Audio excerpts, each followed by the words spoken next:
Here with head coach Brad Laird. Not sure if he's got much of a voice left. A 44-41 win against UIW in overtime. And coach, so close last week. You answered a lot of questions, and these guys, you talked about it for 7 weeks, them having to answer the same ones.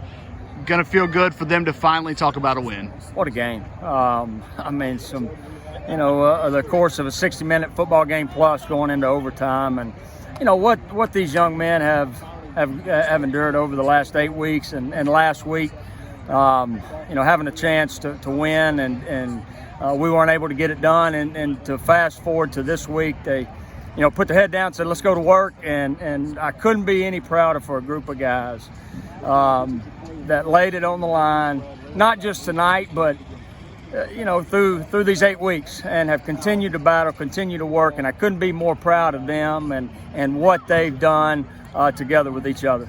Third quarter, again, looked like it was going to be almost the death knell. But you guys, again, this team has not stopped fighting.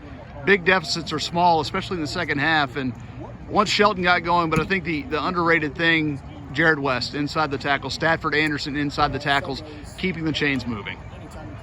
Yeah, they continue to battle to get the tough yards that you talked about. Great job by the offensive line, getting some movement. Now, we knew that was going to be critical and was able to do it.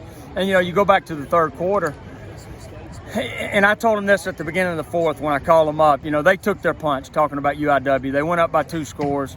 And, our guys, we took that punch and continued to battle. The special team turnover there by Kobe McGee, and us taking in right there to cut it to a 1-score game and get the momentum back and finish. And that's what these guys did, was finish.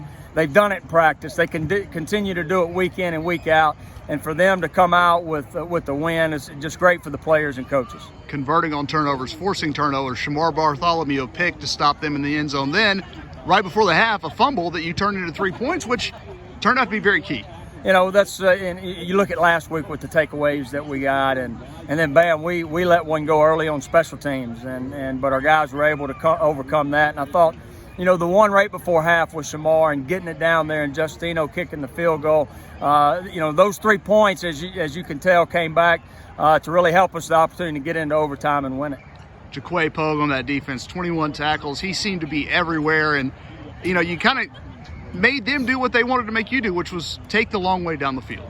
Yeah, and we, for the most part, kept everything in front of us. And I didn't realize he had 21 tackles. I knew late in the game he was hurting and had some cramps, I believe, but was able to overcome that. Great job by him. I thought we tackled better late, when we really needed the stops there in the fourth quarter and overtime. Tanner Ash, 2 huge catches on that final drive, including the touchdown that puts you in position to tie it.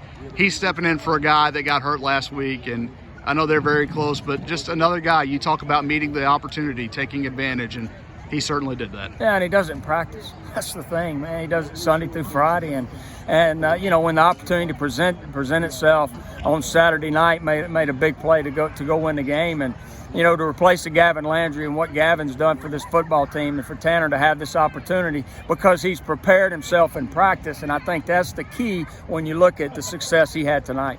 It's a long trip home, but it's a happy one. Oh, it'll be a fun trip, no doubt. All right, thanks, Coach. Thank you.